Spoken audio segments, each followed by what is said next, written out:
Something bad happened. Or maybe it's been bad for a long time and you have been entangled in the situation. No one is taking accountability and nothing is resolved. And you are expected to just continue like nothing happened. You replay the situations in your head, conversations, the silencing, perhaps emails not responded to, the power dynamics. Your perspective was annihilated. In some ways, even you were annihilated. Maybe it doesn't just concern one person. Perhaps there was a group of people, or an institution, or institutions. Or it could also be your family, or extended family, or a whole network of people. Maybe you tried to resolve it, you took action in many ways, and you were met with lies, gaslighting, or humiliation. And the people around you keep saying things like, I'm sure everyone means well. I'm sure everyone means well. Most of the advice you encounter sounds irrelevant and doesn't work. Just try to communicate and understand the other person. You did, and it made you easier to manipulate. Just change your perspective. But that doesn't change what happened, nor what is happening in your body. It doesn't heal you on a nervous system level. Since the situation doesn't add up, your rumination moves in non-stop loops. You would do anything to make your thoughts stop. Your body stays in a state of chronic fight or flight. Your mind keeps searching for a solution, something that will make this stop, something that will prevent this from staying with you for years into the future, or more years than it already has. The situation follows you into sleep, or perhaps it keeps you from sleeping at all. At the same time, you have to continue doing, showing up, working, speaking. You have to function in everyday life. You have to pretend to some extent, while at the same time you hold so much tension and there are triggers everywhere. The problem is not that you lack insight. The problem is that the situation cannot be resolved. What do you do when all the advice out there fails? That's the main topic of this video. I encountered this type of situation about 5 years ago. What I eventually discovered was that the question itself, the how can I solve this, and especially how can I heal from this, was wrong. Trying to heal within the same context where the problem was created, when there is asymmetry of power without the possibility of reconciliation or being heard, that doesn't work very well. I discovered that many of the ideas we have about healing should be reversed. Instead of first healing the past or processing emotions, Just process your emotions. you need to rebuild a future. In many situations, you need to first bring yourself into a place of emotional safety and integrate into that new space and find new personal agency. And only you can create that for yourself. Very few people will actually help you, and surprisingly, some may even want to keep you from moving forward at all. It is not fair that you have to leave, and it is not easy to rebuild from the state you're in. Your identity is intertwined with the life context, and over time, even with the trauma that has affected you on a nervous system level. Sometimes it's not even possible to leave, at least not immediately, but it might be the only way. I will first walk you through some of the reasons why the mainstream advice fails, and then very concretely describe another approach that works on a practical level. It is not a just change your perspective kind of advice, but concerns the actual, slow, heavy, and complex life situations that we find ourselves within. So, why do existing solutions fail? I believe that there are reasons for this on a structural level and even on a philosophical level. The existing solutions are not always made for situations where we are dealing with structural asymmetry of power, or when we are dealing with dark triad or dark tetrad personalities, and where there is betrayal, even institutional betrayal, involved. In fact, those situations might be designed in such a way that every time you try to, for example, speak up and connect with others, it only makes things worse. You get even more entangled in the situation, and the collective gaslighting penetrates you deeper. Yet society is telling us to just go talk to someone. I am sure everybody means well. Do you have a supportive network that you can talk to? Or the most banal one, Have you tried to shift your perspective and view the situation through love and forgiveness? this advice says something about the deliverer of the advice and their worldview. Perhaps they would like the advice to be universally true, but it also says something about the collective language and the narratives, the ideas that circulate in the public space. I call it the collective blah blah, the platitudes that on the surface sound somewhat right. For a lot of people, it would be comfortable if those solutions would universally work. In my case, I became a detective of my own situation. I documented every step. I journaled. I wrote probably thousands of pages. I made voice memos on my phone and studied the structures of the bad situation. This was not some change of perspective that would suddenly remove the suffering from the situation. The documenting does not really give you relief, but it makes certain that in the future you will be able to make the most of the situation. For me, it was also part of the problem solving, trying to do everything in my power to bring myself out of the impossible situation. So, about the advice that fails, one central question to ask is, who do the existing narratives about solutions actually serve? The narratives about how to solve situations and how to heal. Who benefits from certain solutions being branded as general and universal? The answers to the question, who does giving this advice serve, might reveal why many of us stay stuck for extended periods of time. The collective blah blah does not necessarily even want us to see the situation clearly. It doesn't necessarily always really want us to solve the problem, at least not by creating our own solutions. And at least not if in the process you end up critiquing the system. You are far easier to handle if you remain in a state where you pathologize yourself. By the way, this is something anyone who grew up in a narcissistic family system as the truth teller or truth seer or as the scapegoat already knows by experience. The dissonance of seeing things clearly yet being silenced if your experience conflicts with the family narrative. How those around you subtly or openly encourage you to doubt your perception if it differs from their idealized universe. But I believe this to be deeply true also on a societal level, at least elements of it, and that the systemic level correlates with this kind of shared fantasy. And the gaslighting is not obvious, but it is subtle and systemic. It is hidden behind seemingly good intentions and perhaps some of the advice that you are offered. You might be pathologized and offered help on an individual level.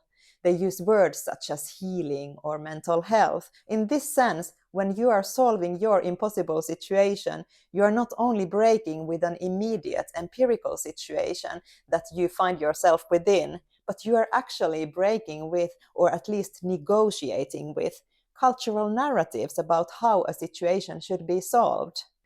It might just be that your bad situation and the fact that your situation is unsolvable and the anxiety provoked by the impossible situation is your doorway into unmasking some of the illusions that you have adapted throughout your life.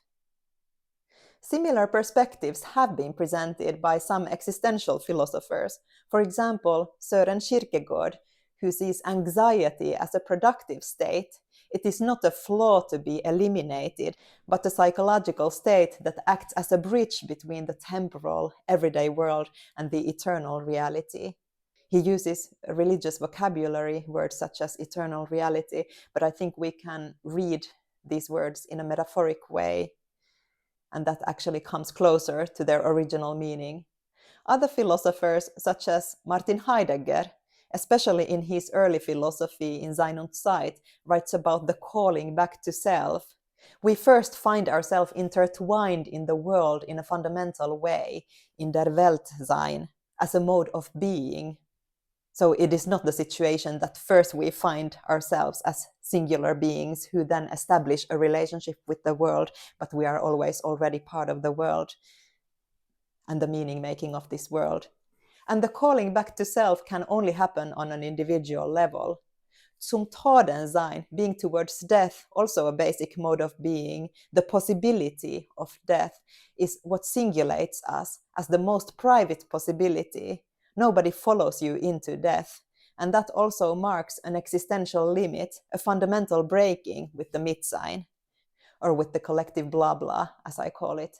And if we view situations through the lens of critical theory or in a more social constructivist way, we are further discussing them in terms of power relationships, who benefits from a specific kind of meaning making.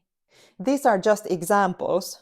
My main point is that productively solving an impossible situation might mean breaking with something, a general understanding, some societal and seemingly universal ways of understanding situations. Let's have a look at some of these narratives more specifically and how situations are assumed to be solved, and also who might benefit from offering these solutions.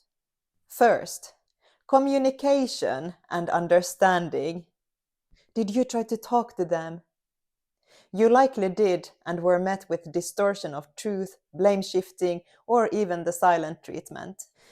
This advice only works in situations where there is A, no asymmetry of power, and B, where everyone is to some extent psychologically healthy, fair, and resolution-oriented. Then again, difficult situations do not even arise from those healthy circumstances. Healthy people can anticipate how you might end up feeling about something, and further, they care about it. They include others' perspectives as relevant, even when they don't personally benefit from it. Yet because this advice is so common, Did you try to talk to them? You might be left with the feeling that you should have tried even more, you should have communicated even more or done something otherwise. No, likely the outcome would have been the same or even worse, but making you doubt yourself benefits those who hurt you, and it might benefit those who hold power on a systemic level. It makes you feel like you somehow carry the responsibility of what was done to you. This self-gaslighting occurs also because if you yourself have certain amounts of decency and empathy, it feels so intuitive to assume that others are like you. And if you explain your experience and use logic, you will be met halfway, and the other parties would be very sorry and they would take accountability and try to solve the situation. And that is what the collective blah blah claims too. But no, under the circumstances of asymmetry of power and difficult personalities, you will only get more hurt from trying to communicate more. So, did you try to talk to them is terrible advice, not only because it doesn't work, but also because it misplaces the responsibility in these situations. It can get really messed up. Even if you are the one who experiences the damage, you may try to resolve the situation by reaching out and meeting midways to minimize the damage in the future, yet the other party might withdraw because they can, because they have the power to do so, and because you have less power, you cannot impose consequences on them. And if this type of situation instabilizes you, makes you ill, traumatizes you, which of course it does, they might even get more supply from that. You feeling helpless and powerless ensures their power and dominance over you. And you pathologizing yourself also ensures their power and dominance over you. Second, the trauma healing framework. I don't even like these words, trauma and healing. Trauma and healing. So, while you are in the long-term difficult situation, your nervous system might be at the verge of collapse. You do not sleep. When you interact with the world, you feel as though you are doing so from behind a veil. You are far away. You are just trying to keep things together, because if you stop showing up at all, then things will collapse for sure. There is a reason for your nervous system firing up and putting you in chronic fight-flight mode. It is supposed to do so. If you try to feel otherwise, if you try to talk your nervous system out of that state, it will only feel unheard. Your nervous system will feel unheard, and it will double down on its reaction. It is only doing its job quite perfectly. Yet the trauma healing framework that we meet pretty much everywhere, in self-help literature or in the healthcare system, seeks to use words such as healing or trauma treatment as if the problem was your nervous system and your body. You are introduced narratives about mental health as if it were a thing, an object, and processing trauma. You are also introduced with concepts such as sleep hygiene, as if your trouble to sleep could be fixed by not scrolling in the evening, by calming down before sleep time, etc. And because you would do just about anything to make the rumination stop, and you would do anything to get rid of the tension inside, the unfairness, the feeling of betrayal and being powerless, repeating the unfair events in your mind, you have probably tried most of the advice of the collective blah blah already. Your nervous system is not supposed to be calm at this moment. Accept that, and your nervous system is actually giving you important insight. It screams at you to act, to bring yourself to a state of safety. Your nervous system is 100% right. You cannot talk it out of that state. It is too wise. Yet you cannot leave immediately either, change your life context overnight. And this is the core issue that I will address in just a minute. And I find it very confusing that this very practical aspect of timing and context is never addressed in all the advice that we are handed. So, who does this benefit, promoting this type of trauma healing framework? If you are made believe that the situation is just about treating your trauma, then the society does not need to change at all. The systems around you do not need to change. All the status quoers around you can continue overriding others with their narrative.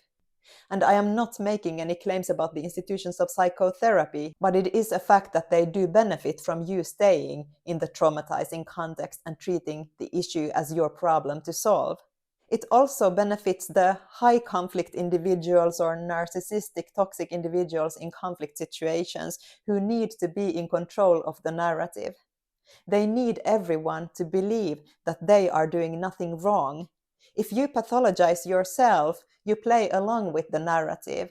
You consider yourself the problem, the unstable one.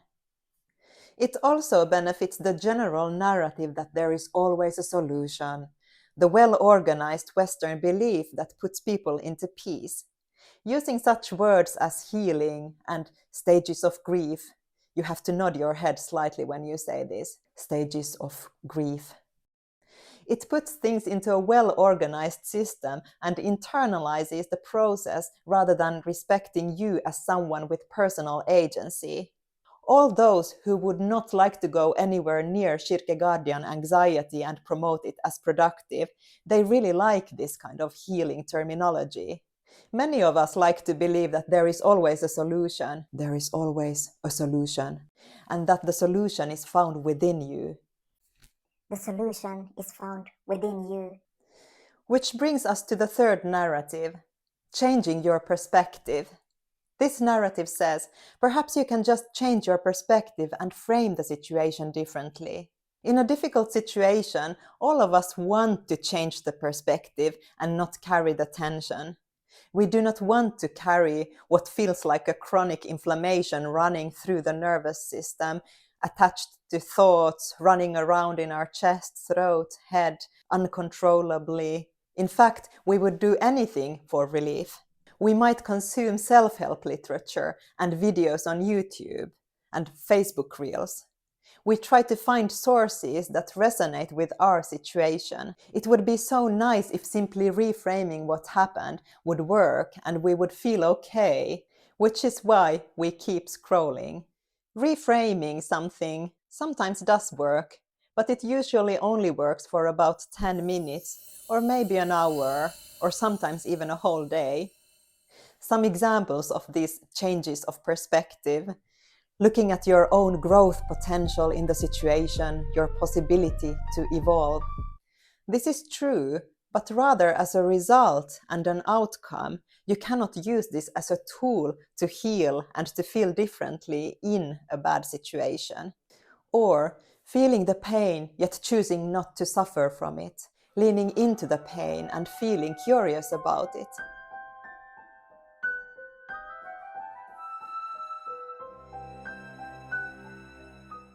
Again, good attitude. You should definitely become a detective of the situation, but for other reasons.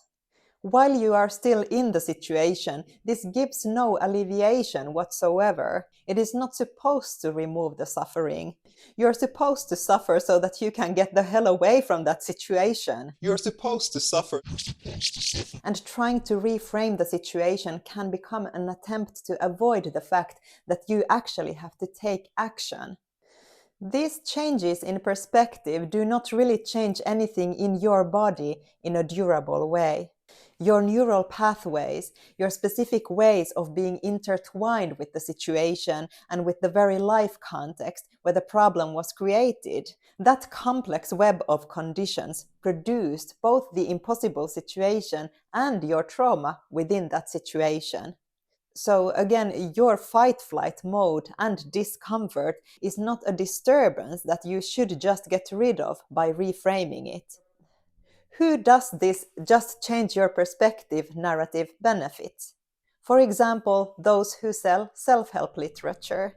They make good money out of your bad situation and they offer you temporary relief.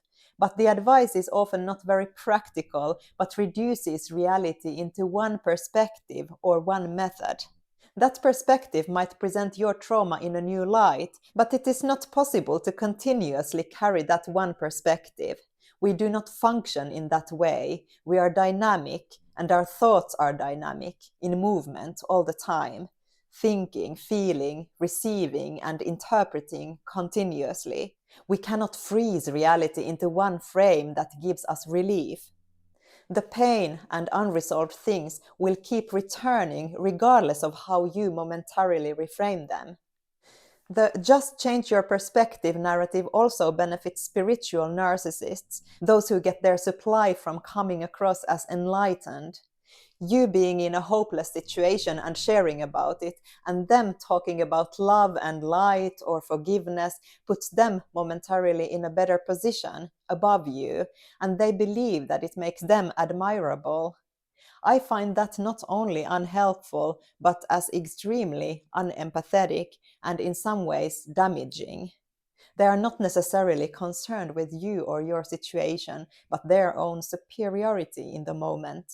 To conclude, these three narratives about how problems should be solved, society tells us in all these ways to heal first and that it is something that merely happens on the inside. My suspicion is that these ideas, even the ones that seem correct and commonsensic, are not only objective facts, but they might benefit certain individuals, groups, and certain meaning-making structures on a societal level. This advice might keep you from advancing, and it keeps you from looking critically at the system itself. Let's address the real problem that results in impossible situations. Asymmetry in power, suppressive structures, dark personality traits, narcissism, psychopathy, Machiavellianism, and sadism, a culture that enables toxic behavior, those who protect people in power no matter what because they might personally benefit from it. Chances are also that you yourself have approached the impossible situation from a life strategy that needs adjustments. Maybe the situation showed you that you trusted blindly the wrong people and ended up suffering the consequences from that. Maybe you tried to keep peace even when something bad was done to you. This is not victim blaming, but these situations often reveal that we need to update some of our life strategies. These processes are deeply existential and interpersonal too. Perhaps you figured out things about your own attachment style that handed your power away to other people. Perhaps you are waking up from the collective narrative that we should always just go talk to someone when faced with difficulties and co-regulate our nervous systems in a space. That feels nice. It is much easier to feel well when being heard, when being able to authentically share. Yet I claim that offering this as the mere solution is the lazy Western solution to everything. Just go talk to someone. Just go talk to someone. Did you try to talk to someone? And yes, mirroring with others might feel good, yet it doesn't really do anything permanent. In some ways, the healing narratives might even seek to keep you codependent. We are told things such as, whatever you do, do not isolate. And that co-regulating our nervous systems with other people is a good thing always. This advice is possibly society's final attempt to keep you from individuating and from finding your very own solutions. This has nothing to do with individualism, by the way. Individuation and individualism are not the same thing.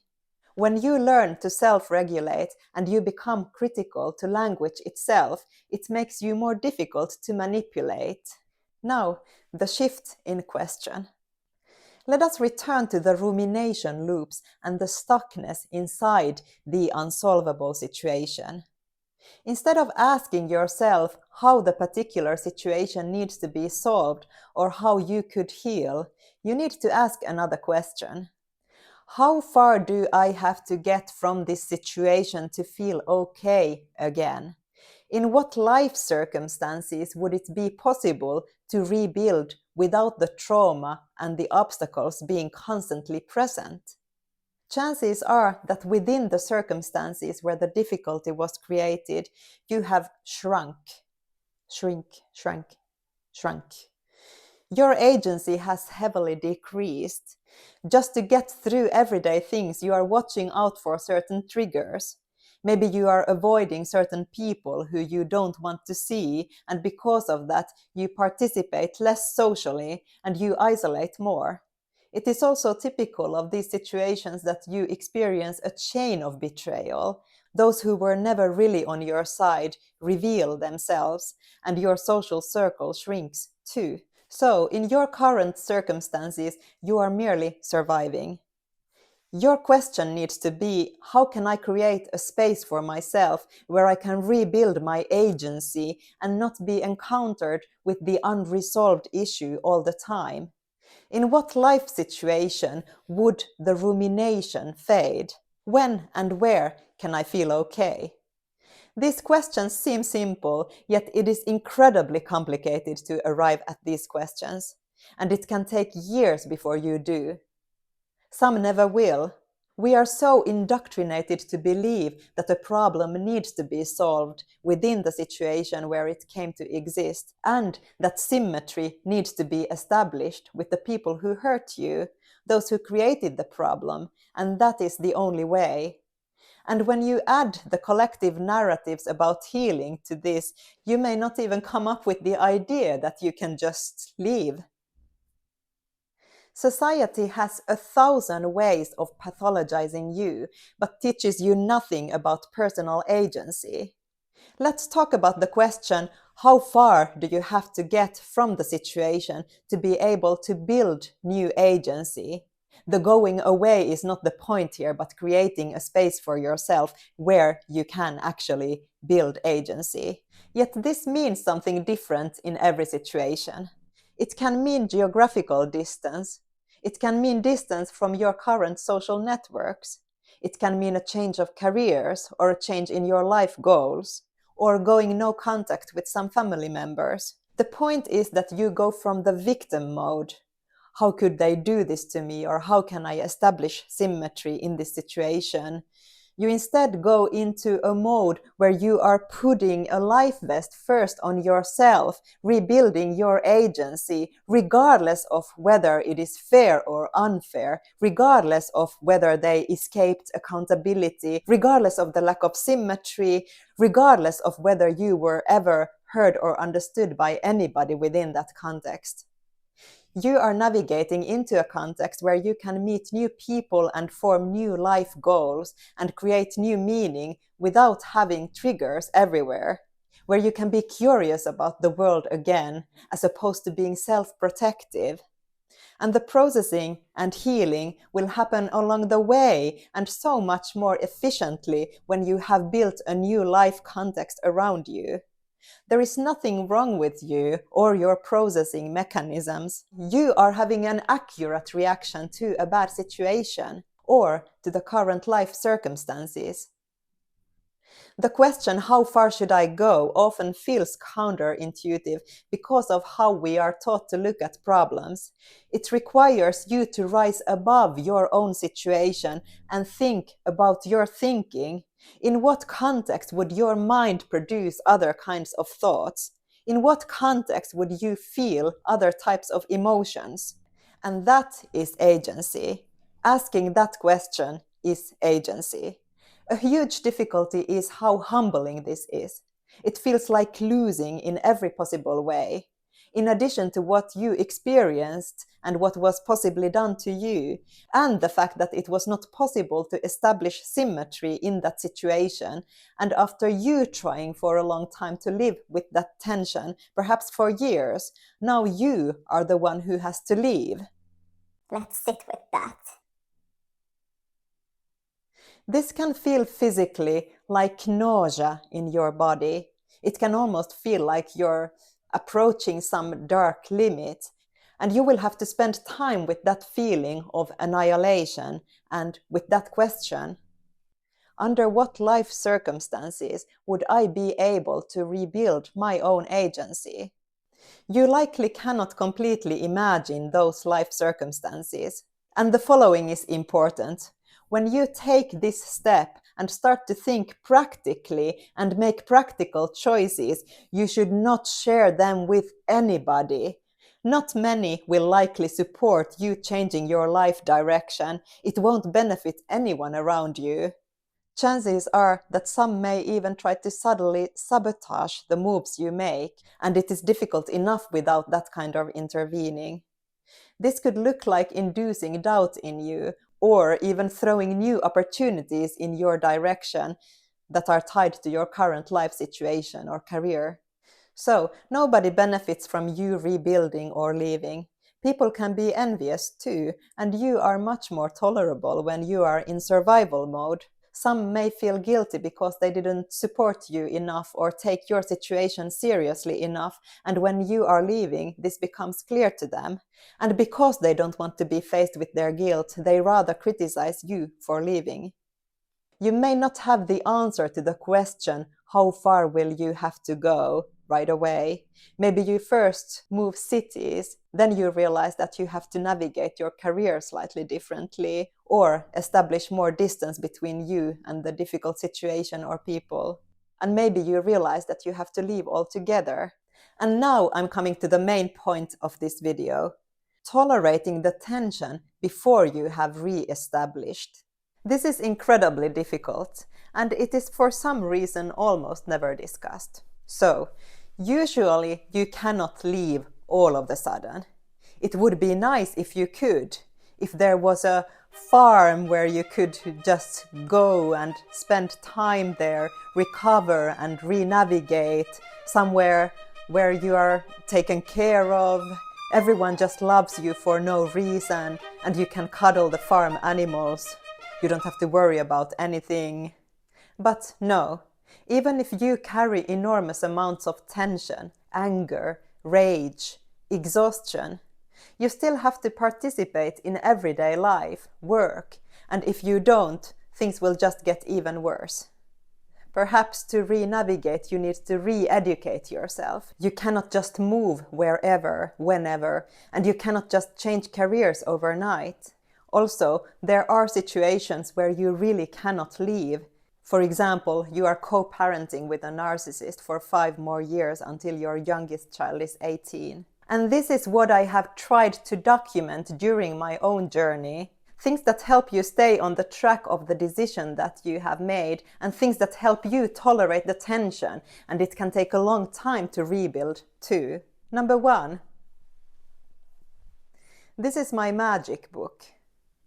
Since exits are gradual, since you rarely ever make a decision all at once, and since it can be difficult to stick to your decision in your day-to-day life with changing thoughts and emotions, you are going to need a magic book. On the top of each page, I write my current life goal and then the to-do list for that day. Often a lot of the content has nothing to do directly with the main goal, since it's also about daily activities, washing clothes or finishing a chapter in my PhD, etc. But it keeps you from changing the goal every day or forgetting and just staying confused and stuck. Also, with the time that you have to spare, you can push your reality into the direction of your main goal. It also helps you say no to new opportunities that may arise that are not in line with that main goal. I started to use this in spring 2021. My first goal was to move away from the city I was living in by the time, and also to be part of a university or research community again. I applied for an artistic PhD in another city, and I also applied to study psychology. Unexpectedly, I was accepted to both. But even before that, I moved my things to a storage space in another city, so I actively moved away before knowing where I wanted to be, and then I lived in Airbnb apartments for a while. This little book, everything in it so far has become true. And remember, these impossible situations are not like anything else. They require you to work systematically. To rise from that state is likely going to require everything you've got. So, you must move your ass, yet you must do it strategically, persistently, and most important, completely silently. Your magic book is your top secret book. Be very selective about when and with whom you share your most personal future goals. Number 2, social isolation. During radical shifts that affect you on every single level, social isolation might be important. I say this because we get so much advice about connecting with people. Whatever you do, do not isolate. Through that advice, the collective blah blah and the narratives that it includes might keep you stuck in a framework that you are supposed to critically study and escape. Also, many have experienced this firsthand. Somehow you find yourself being betrayed over and over again. I call this the dark tetrad activation in your networks, but that's a topic for another time. I think that the advice "do not isolate" is meant for mainly one group of people, those who have not even tried to connect with anyone, who certainly do not overshare, and who do not even really know how to bond with others or how to articulate their emotions and how to be vulnerable. Many of you are actually pretty good at that. And we also need to become more discerning about when, where, how, and for what reasons we share. You can think about this difficult time as a witness protection era. You are isolated for a reason. You are scanning and processing your life and everything you've experienced and learned so far in the light of your new discoveries, the new information. Maybe you come to realize unhealthy patterns on your own behalf. Maybe you even realize that the potential of a disaster was always there somehow. And these realizations, they come to you naturally. Your soul is wise. Your soul is wise. I love to talk about souls in this AI time. And the reflections that you are supposed to spend time with will find you. You don't have to look for them. Number 3, write notes to yourself from the different states. A lot of the time things might feel intolerable, yet some days are slightly better, perhaps even better than ever. And this is my personal experience. Every now and then, I would experience incredible lightness and freedom, far greater than before this period. It feels like rising above everything and looking at the world with fresh eyes. It feels light and playful. The feeling of betrayal transforms from tension into objective facts.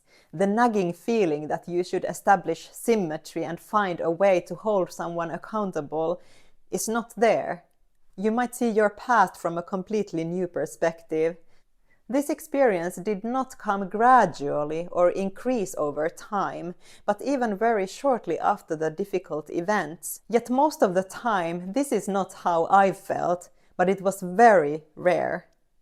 What I did was I started to write messages to myself from these different states.